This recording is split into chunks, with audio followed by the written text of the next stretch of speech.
Hello, everybody, and welcome back to the Nutritional Revolution podcast. We have a pro triathlete for you guys. I know it's been a minute actually since we've had a triathlete on our podcast. We have lots of ultra runners and cyclists. So we have Daniel. Probably going to butcher your last name. Bækkegård? Bækkegård? All right.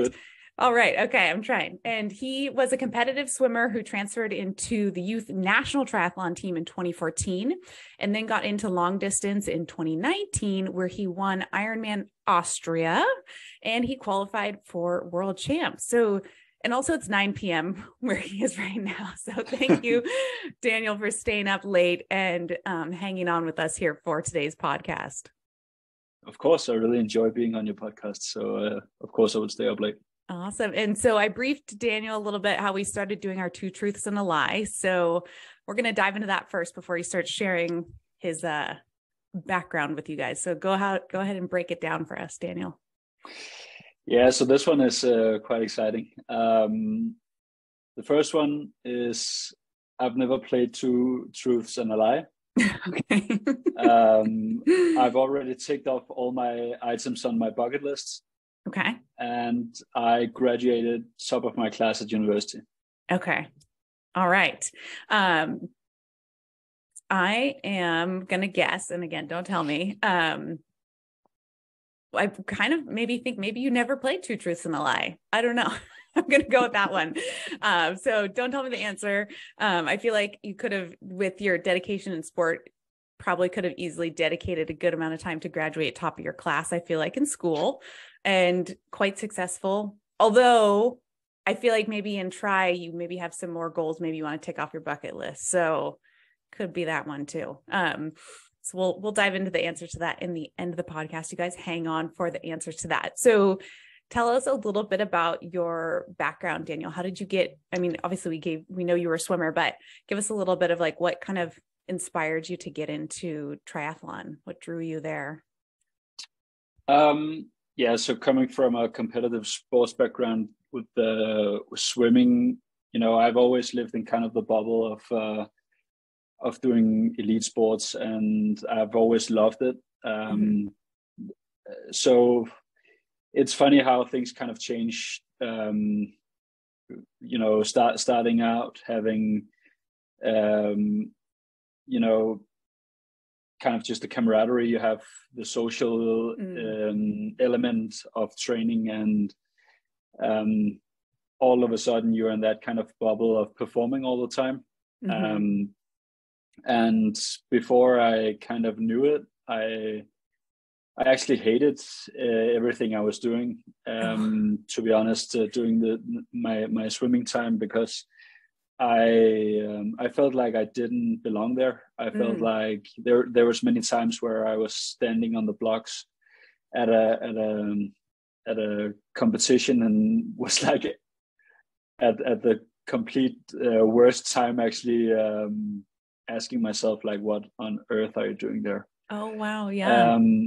So I've always been kind of I've always loved to train, and I've always loved sports, and always seen Tour de France, the Olympics, all that kind of usual stuff on television. And all of a sudden there was this guy on my YouTube page that popped up one day, like riding insanely fast on the bike. And first of all, it looked like kind of a special bike, and also with some weird equipment on it. And I looked a bit more into it, and there was obviously triathlon, and there was Sebastian Kienle who attacked at World Championships, and I was like, it looked so superhuman the way he passed all his competitors, that I was so amazed of that whole, like, when you go to a concert and you really feel like people are, or the artists are actually really like giving the crowd and something they will remember for the rest of their life. And I actually got that kind of vibe from watching Sibi racing, but also some of the other guys racing. And Wow. all of a sudden I was just driven into triathlon because I felt like that kind of sport could actually provide something else than what I was used to coming from the swimming scene. And of course we had Michael Phelps, who were like outstanding, and there's incredible athletes in the swimming world as well. But the whole environment around swimming was just not really suited for me in like social, the whole social aspect of it, and also I think just it's not that welcoming, at least in Denmark. It have not been kind of a welcoming vibe you kind of get when you go to competitions, where when you go to triathlon competitions, it's just like, it's a nice vibe because there's we are there for performing and for like everybody have their kind of strengths and weaknesses.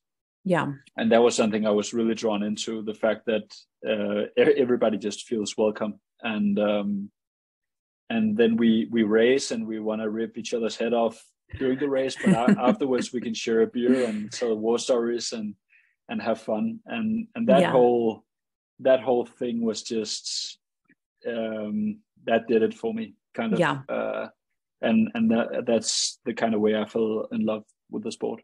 Yeah, that's great. I mean, there is a big community aspect to it. And I think when you think about the three disciplines, right, cycling and running, many of those things people can do while socializing, but swimming, you're not having a conversation with the person in the lane next to you, right, when you're swimming. So I would imagine the social aspect is challenging in solely a swimming based sport like that. So I definitely see that with the triathlon community as well. It's pretty incredible. So that kind of leads to one of our audience questions, which was, excuse me, what age did you get into triathlon?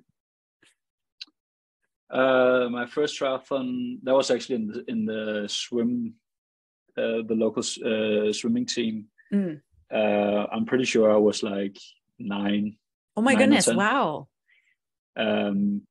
And that was, I'm pretty sure we did like 1,500 meters of swimming and 10 kilometers of biking. All right. And 2,000 meters of run. So it was a very swim dominant distance, but it was just fun.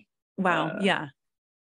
That's impressive. And I think that's what also made it for me, the stuff you say about being social while you're riding, because I remember from that from that competition, me and one other guy, we kind of just did the head-to-head battle next to each other the whole way on the bike.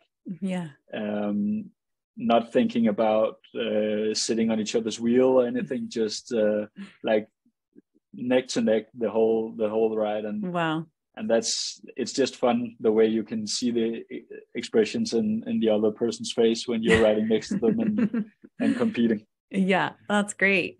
So we will get to the rest of the questions from our audience, but of course we are a sports nutrition based podcast. So we have to dive into nutrition discussion or hydration discussion as well. So with something, I mean, obviously throughout the year, you're doing some full distance, probably some 70.3s, I would guess. What does, when we think about something like world champs, you did this year, correct? Yeah, I DNF'd, unfortunately, but oh no. I did race. Yeah. Okay, hopefully it wasn't a nutrition related situation. No. Okay.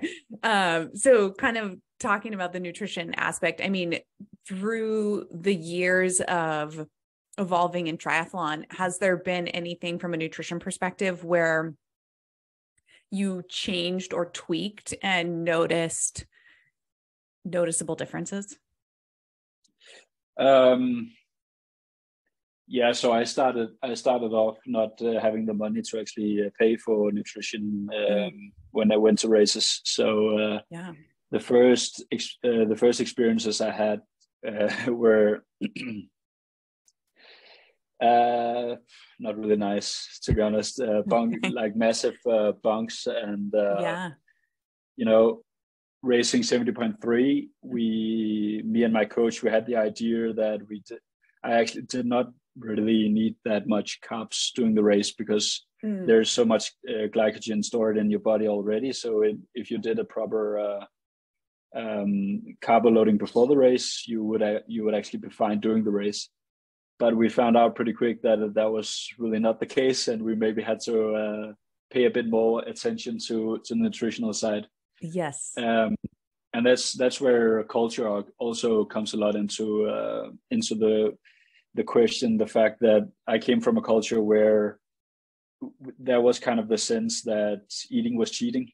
Interesting. So a very unhealthy kind of relationship to eating on the bike or during the training sessions and whatever. And that's actually stuff that sticks with me also now. Wow.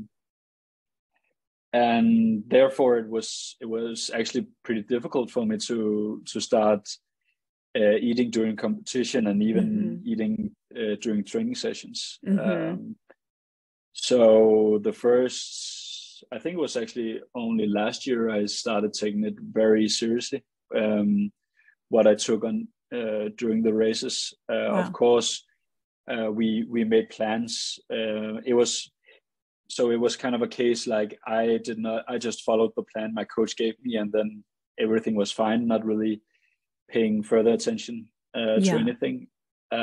Where now it's the last couple of years I've really taken it seriously, and I started to work with a dietitian and or nutritionist in Red Bull, and he just he revolutionized my relationship to food and my relationship to fueling and training completely. Yeah, that's awesome. And it was my work with him where I kind of noticed that the full Ironman distance and the middle distances, two completely different sports in terms of nutrition. Because when you do a full distance, everything comes down to nutrition, really. The smallest mistakes, or the smallest bad decisions can turn out terrible in the end, because it's such a long duration. Where on a 70.3, of course, it's not that long of a duration. So in a 3 hour or 30 event, it's difficult to fuck up completely. You can still bunk, but it's not that bad as it is on full distance. But realizing that there was a lot to gain in nutrition just on the middle distance, of course, made me also challenge myself a lot going on the full distance. That's great. So that's where we took it kind of another approach. Instead of just rocking up to competitions and just doing the stuff on race day, I also started to train my nutrition in training. And surprise, it actually worked out pretty well. Yes. And that's a big message for everybody, that you train everything else, so you should also train your nutrition, because it's such a big part of your race day. And 100%. And sometimes I feel even stupid or like unprofessional in some ways to actually tell people that I made such a big mistakes beforehand. Like talking from my first Ironman in Austria, luckily I won. But seriously, the day before, it was like I went to the supermarket and bought some Coke, and in the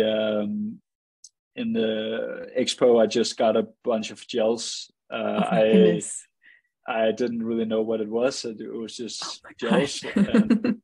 And fortunately, because the guy who was at the expo, he liked me. I got him for free, so I thought like that was a big win. And Yeah. just put him in my special needs and everything. And I would say like luckily I ran until 28 kilometers without bunking, but when I eventually bunked, it was like it was the worst experience I've ever had in my life. Wow. when it comes to like running out of sugar. So it comes from not paying attention at all to actually going out on tomorrow. I have a race simulation where we'll try to opt for 120, 140 grams per hour, just to kind of challenge my gut a bit and see how it feels. Yeah. Where the first races I did, I would guess it was around 40 grams an hour. I got. So like that's a massive difference. A big difference. Yeah.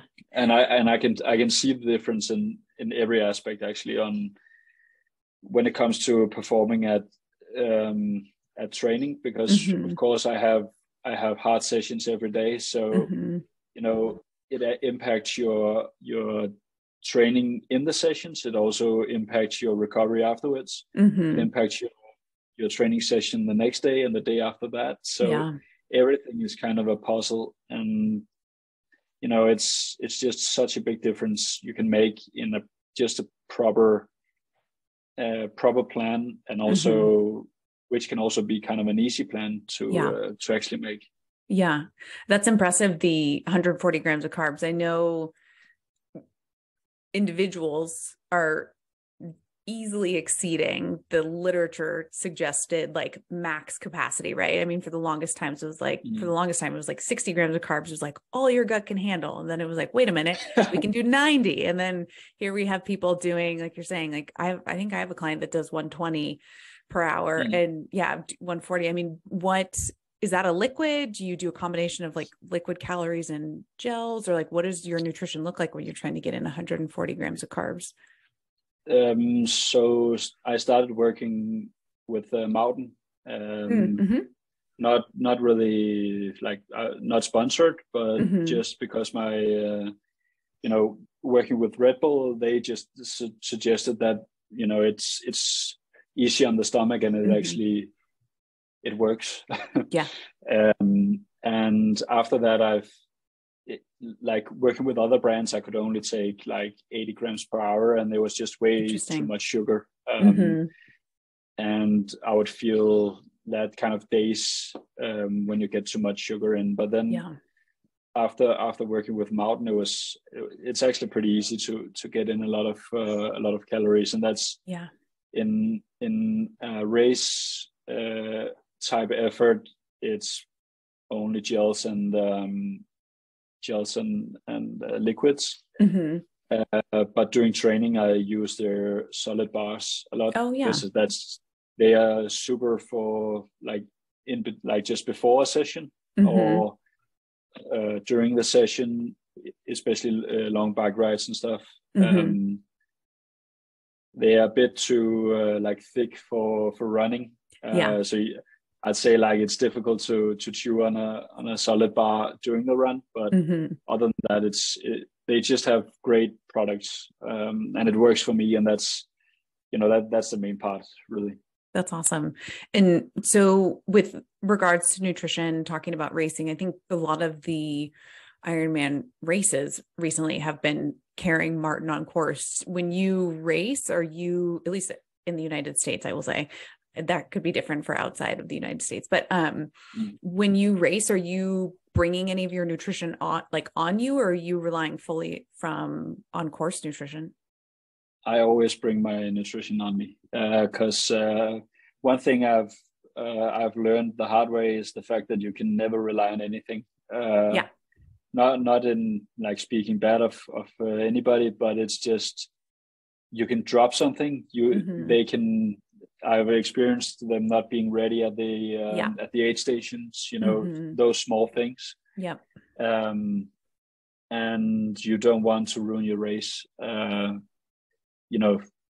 Just because you didn't get a gel in the aid station. Totally. Yeah.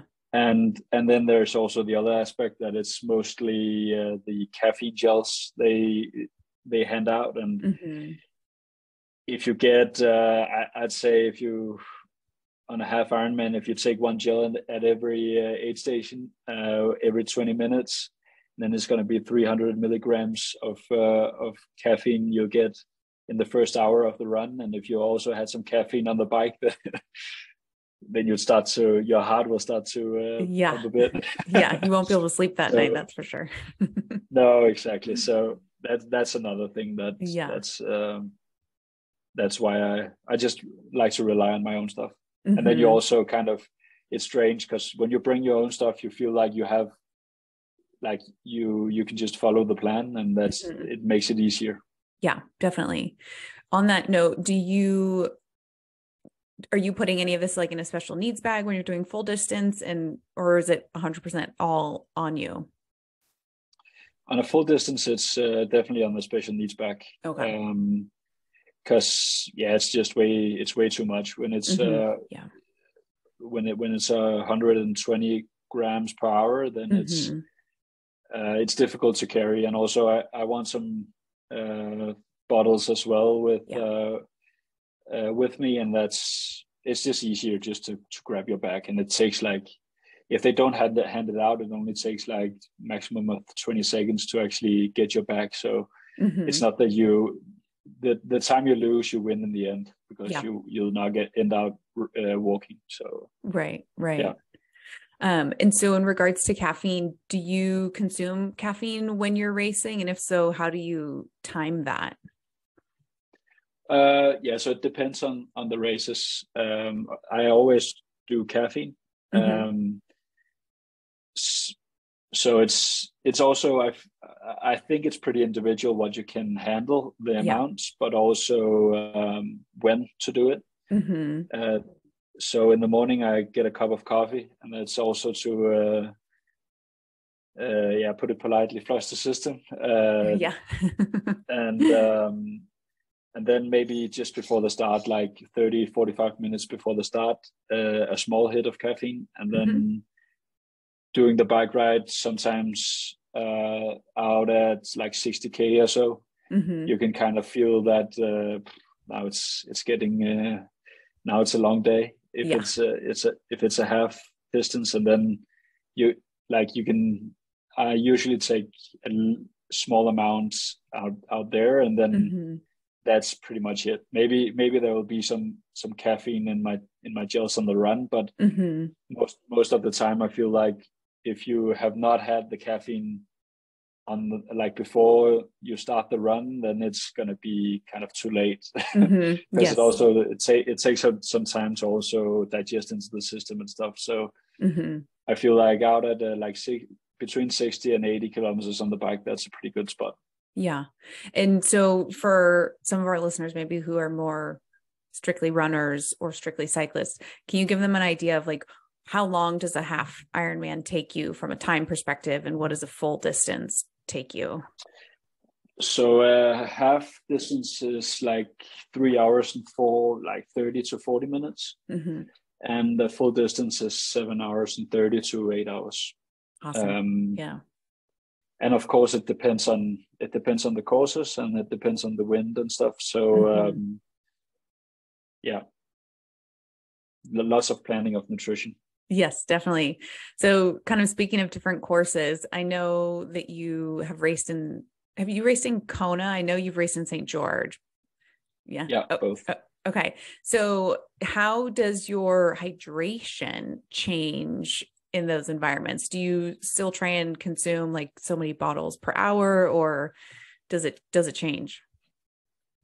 Yeah. So those two were kind of, it's ideal to hold them up against each other, because it's two completely different demands.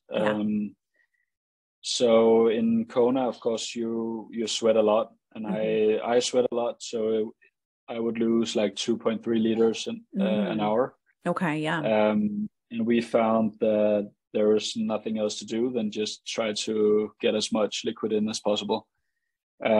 So my plan there was to do like between 1.8 liters and 2.2 liters an hour. Yeah.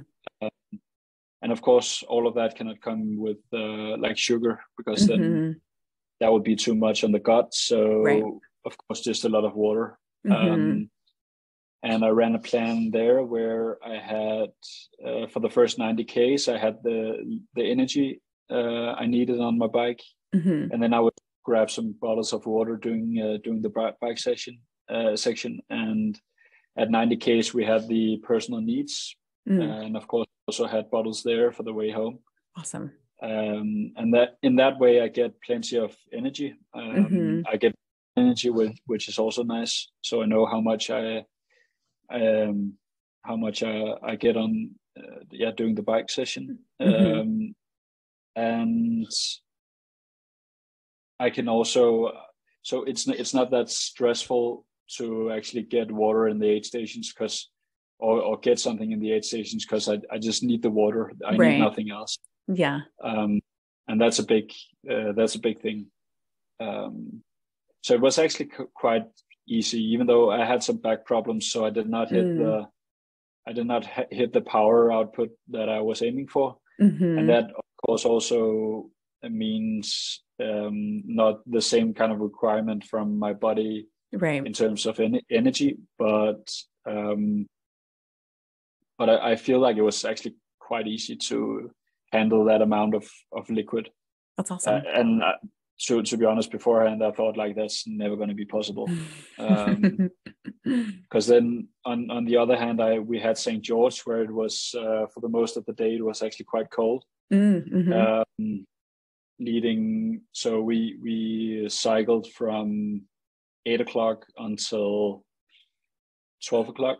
And in that period, it was only like maximum of, I think, 16 degrees Celsius. Okay. And that made the need for, if you only look at the bike session, the need for liquid was not that high. But then when we started running, of course, it heated up, and it ended up the last hour to be like 30 degrees. And it's in that case, it's very difficult to actually manage what to do, because it's such a different, like the changes happen so fast. And in one way, you need a lot of liquid, but you're not sweating that much. And how do you do it? How do you manage it? And I lost a lot of bottles there, so it was just it's very difficult in that kind of race situation to keep your head cool. And I made a lot of mistakes there in terms of forgetting numbers and and, like forgetting how much I actually took in and stuff. Totally. So that was a learning race. But also especially the fact, like the change in weather that was a massive one. Yeah. And I'm pretty sure, especially like ultra runners and cyclists who does like longer events, that's something it's difficult to calculate, and it's something they really have to pay attention to. Yeah. So in that situation with St. George, do you, like, knowing it's going to get slightly hotter, do you try and front load and overconsume fluids on the bike compared to what you're losing? Or is it something where you are consuming what you need on the bike and then have to increase to catch up for the run? Yeah, so we try to increase. So not the last hour I would overconsume. But that also came a bit natural, because you feel a bit more tired, and then your initial thought or need in your brain is also to get some like some liquid or something to let you feel not that tired. So that was what we tried, and then the problem came. Like I lost 2 bottles. That was kind of crucial. And all of a sudden I had to calculate. So Oh goodness. calculate other values, and that went completely wrong. Yes. But yeah, that's hard when I've heard all the like mistakes that can happen from all my clients, losing bottles, or getting flats. Or I had one client, I think he got stung by like 3 different bees on one course. Like, it's like, just little things, or, dropping your nutrition and on the run, and do you run back and get it, or do you keep going? Stuff like always that. Run back and get it. Always. Okay. Yeah. Tip from the pro, always run back and get it. It's on longer distances, it's way more like you just need that. It's Do you, with regards to gels and stuff on the run, do you bring along like a couple extra like backups just in case, or do you bring exactly what you need? No, I bring backups. I don't know why, but I always end up finishing the race with like 3 or 4 gels more in my suit than than I planned on. But when I look back, I got the energy I needed. So either I'm very bad at math, or it's just to be on the safe side. But every time I have my own personal bottles, I just wrap gels around it with elastic bands or tape or something. And of course, when I take it out, I just leave it in the suit. It's very easy. So it's like I just have everything. It's a very good suit. It's a very good suit I have when it comes to storing nutrition. So it's just easy to carry it along. I think that's important, because I think a lot of people run into issues with like the fuel belts or things like that. I've had clients have issues with like the gels falling out or stuff like that. So I would always recommend the Fusion suits. It's a Danish manufacturer, and it's so undervalued, I think, or like people are not speaking about it. The fact that it's such an important thing, and if you can run the marathon and not feel like you have to, like the weight balance is off or anything that might annoy you on the way, then that's a massive gain, and that's one thing they are doing very well with their suits. That's awesome. That is great.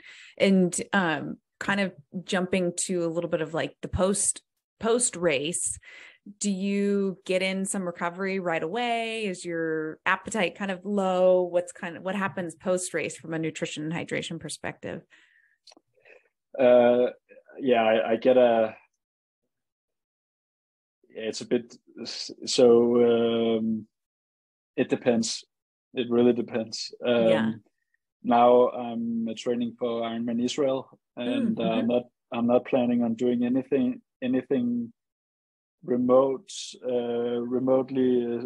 like activity wise for 2 or 3 weeks afterwards. Okay. So I don't care about what happens. There you go.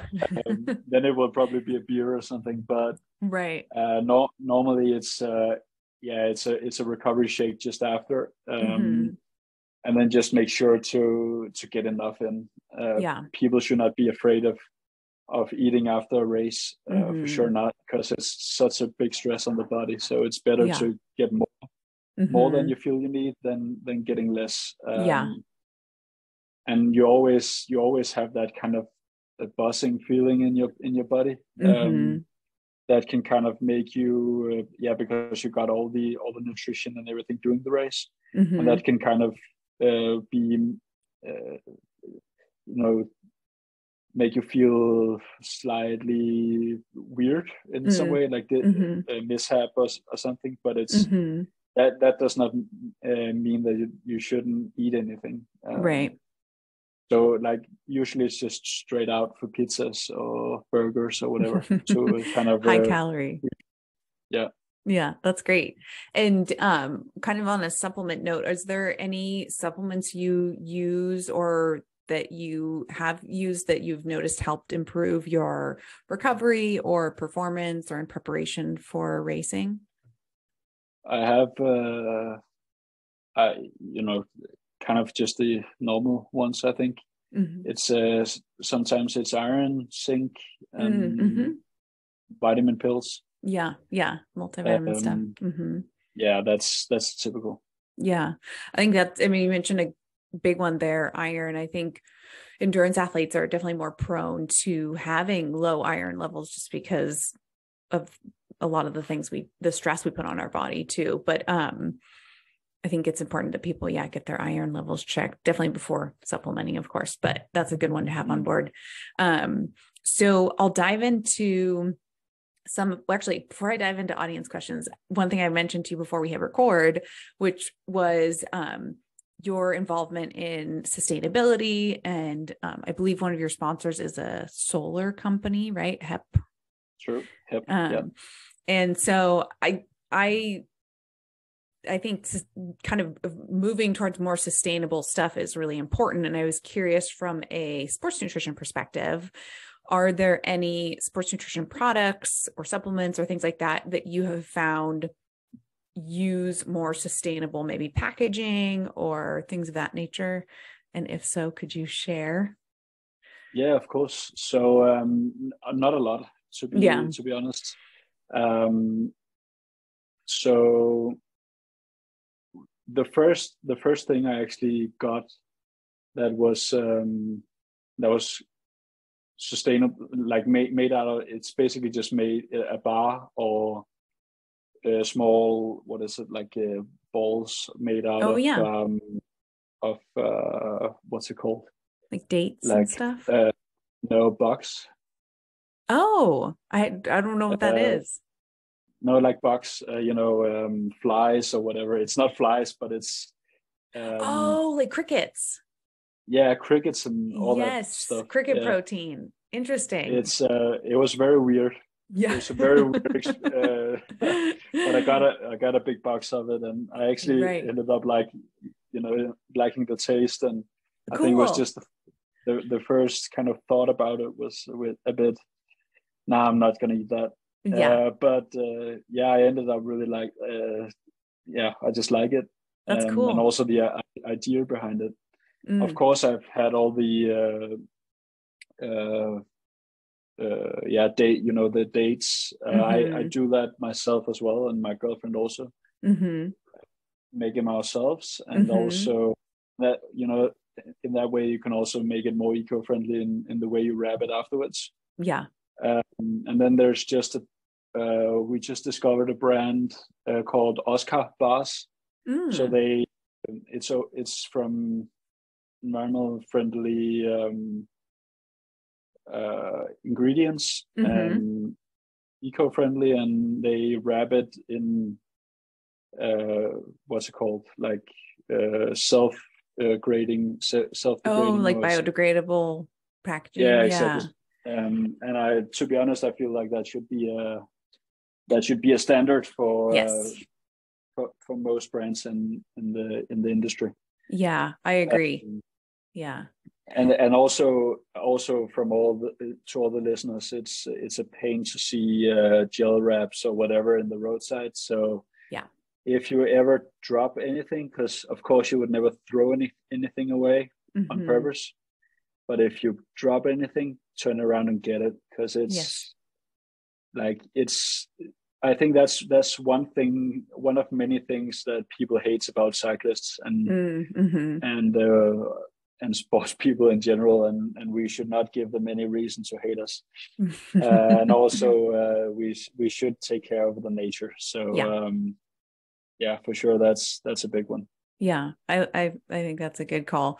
I have to say, I'm not sure if you're familiar with gravel cycling, but Rebecca Rush does that Private Idaho, and I know after the race, I forget how she does it, but if you go walk or bike the course after the race has happened, for every piece of trash you pick up, I don't know if she like gives you $1 or like something, like you like get something back, which is, and part of it, I mean, one, we should be doing that anyways, but two, I believe it's like the race is hosted on Native American land. And so big part of it obviously is being respectful of the land and letting us use it for the race. So Yeah, I think that's a good call. I'm just trying to think from our like perspective, from what I've seen. I have seen like biodegradable packaging, like meaning the gels themselves came in a biodegradable package, but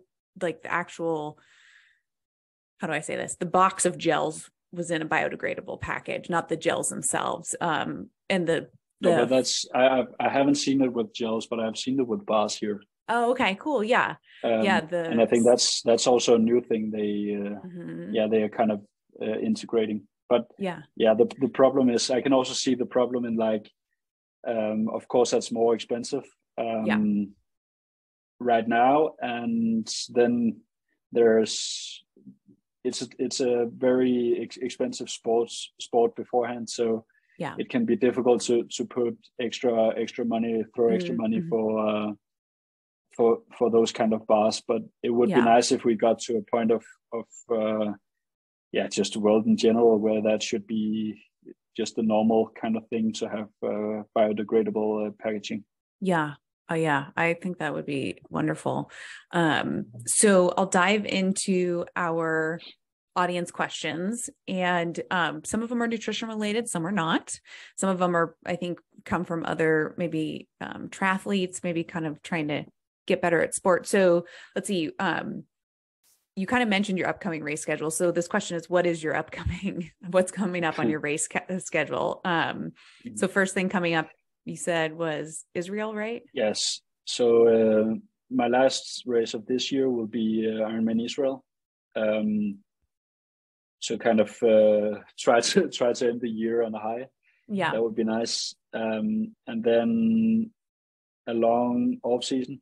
I feel like it's been a long season already. And then next year, I know the PTO, they have a lot of races in store with great content, great broadcast, and making the sport professional. So that's for sure something I'm going to focus on. And then I have hopes for doing Challenge Roth in Germany, because that's just the coolest race on earth. Yeah. So, that's great.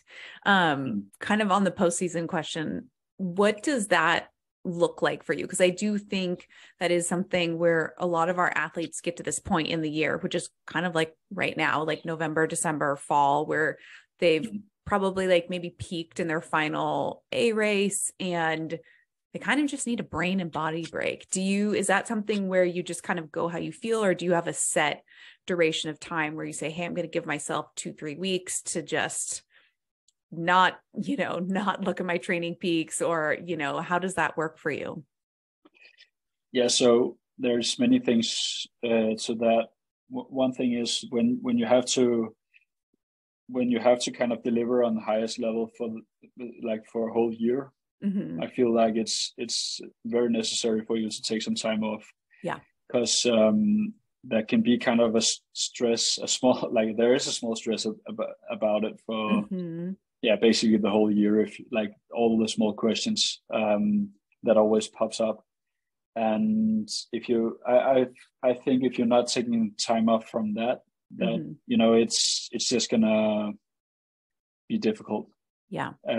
So I think at the same time, being active and enjoying nature, enjoying training in general, it's such a big part of me, and also a lot of my colleagues and a bunch of age groupers as well. So it's, of course, you want to go out for a small jog, or you want to go out and ride your bike or whatever. And I think the big message there is what you said, like, don't plan anything. You don't have to plan things in training peaks and whatever, but just do what you like to do. Yeah. And if that is to do something stupid, like I know a guy who rode his bike from Copenhagen to south of Spain in his off season. Wow. And that was his way of like mentally just like clean slate and just enjoy his life. Yeah, that's great. Then that's what works for him, and that's good for him. And then there can be other people who does not touch their bike or running shoes for 3 weeks. Yeah. and that's also fine. You have to find your own way, and I think my way is 3 weeks with, like, of course there's some other things we have to take care of as professionals, like visiting partners, and this is also the time to do sponsorship agreements and stuff. So there is some of the business side where you have to be still work a bit. But other than that, only like 3 weeks where I just do what I like. The problem is I also have a slight ADHD. So if I'm not doing anything, then people do not really tend not to like being my company. So I have to be a bit active. Yeah. Okay. That makes sense. So that kind of leads me into one of the other questions, which is, how do you attract your sponsors or sponsorships? Oh, that's a deep question. That's like a whole nother podcast episode, probably. Yeah, I think it is, because in my general message would be, don't. I know it sounds weird, but don't waste time on it. When it, like, unless you are like really, it's not to sound mean or anything, and that's only my own experience. But if you're not really performing on the highest level, then people or brands will not offer you what you're really worth, and it will end up you like kind of wasting your time and spending more time on those kind of questions, like writing emails, going to potential sponsors and whatever, and not really get the equipment or money out of it that you actually wished for. Right. Instead, you could be at home resting or doing a Swift ride, or go for a run or whatever that would actually benefit your career. And I think that's what, it's not, to be a professional, it's not about having sponsorships. To be a professional is about like earning money and live off being a professional, if that's running or cycling or whatever. And I think like my own opinion is that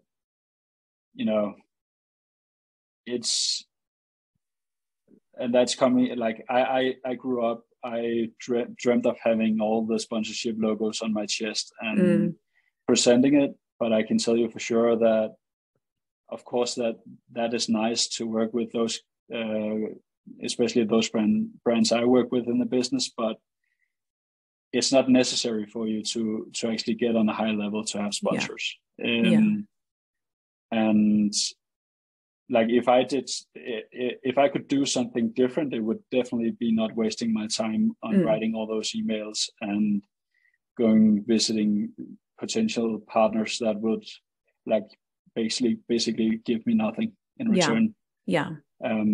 So what I did was that I was told, like, I had my funding from the government or the sporting federation cut, and I was told to do this stuff myself. And I was like, at that point, I felt like I was not ready to give up sports completely, and I was not ready to give up triathlon. So I got a contract with a team where I could get equipment, like for my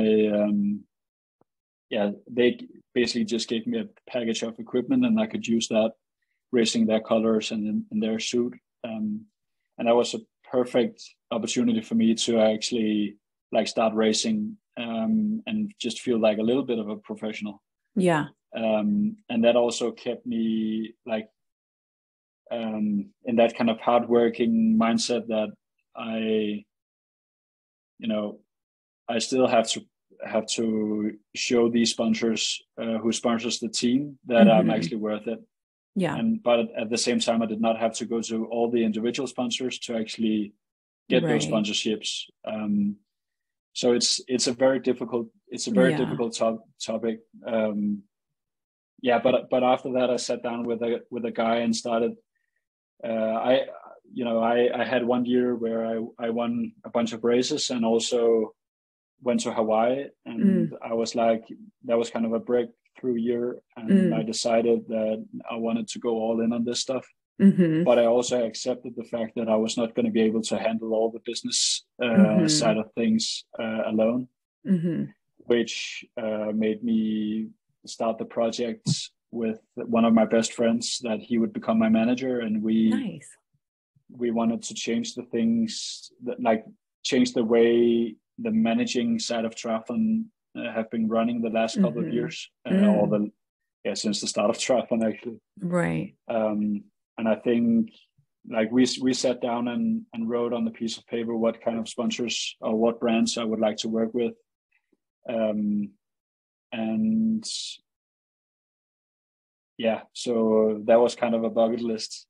Awesome. Oh, is that one of the answers to the True Truths and a Lie? Kind of. That was the bucket list I was thinking of.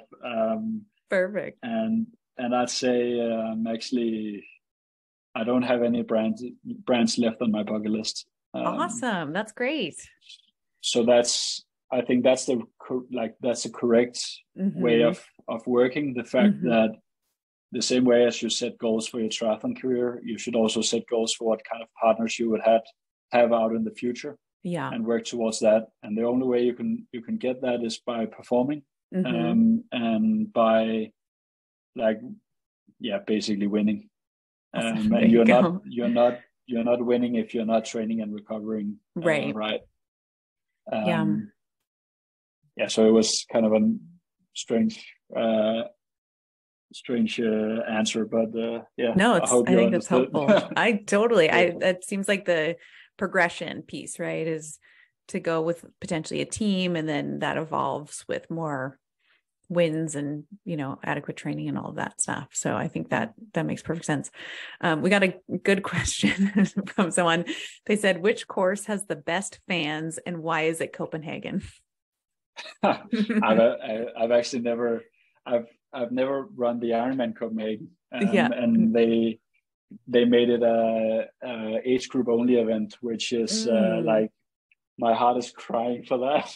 Oh no! Because I'd love to go there. I generally think it's a unique race course, because you go race in the center of the capital of Denmark, and that's like, where can you do that? Except Copenhagen. Wow.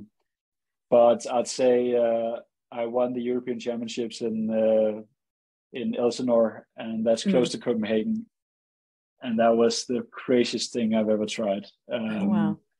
And, having friends and family and so many people there just cheering and giving me that experience for a lifetime. Yeah, that's great. That's one race I'll look back at when I'm retiring and thinking, like, that's one of the highs of my career for sure. That's awesome. I love that. The next question we have is, what's your favorite coffee place? And then I'm going to add to that, what's your coffee order? Oh, favorite coffee place. That's difficult. There's one Polo in Copenhagen, and that's like they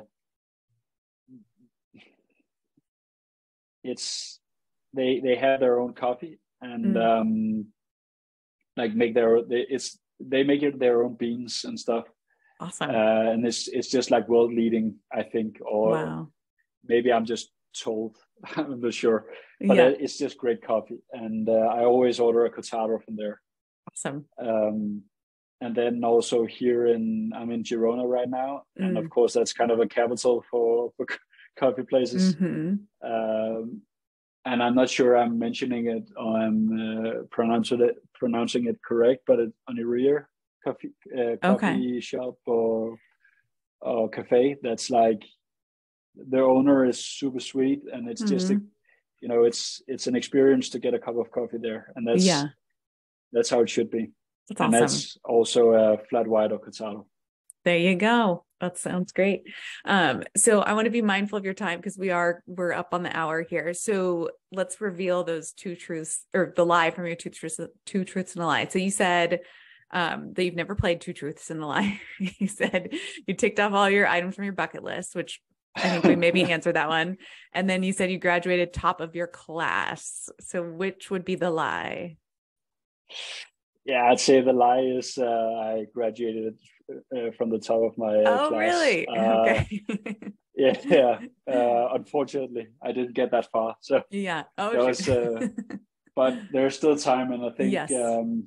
I think maybe I have to go back and do some studying at some time. So there you go. Yeah. Well, since the pandemic, there's been, I think so many schools have allowed like online learning platforms, which is, I think, made that hopefully a lot easier for a lot of people. Okay. So where can people find you? I know you have an amazing YouTube channel. Does that just, should they type in your name to find that, or? Yeah. So basically everywhere as you said earlier, it's a bit of a difficult name to spell, but just do your best. And then it's on Daniel Bækkegård on Instagram, on YouTube. That's where I do the most of my stuff. Awesome. Just started a new YouTube channel. So yeah, if people would like to support that, it would be great. Then I'll show you a bunch of coffee places. Yes, around the world. I noticed that. Yeah, his YouTube videos are very well edited, you guys. And they're like 15, 20-ish minutes. So it's, good, quick peek into his training and life and all that stuff. So check him out. Thank you so much for joining us. I know it's probably past your bedtime right now, but thank you so much, Daniel, for joining us. This was a super informative episode for our listeners. Thanks a lot.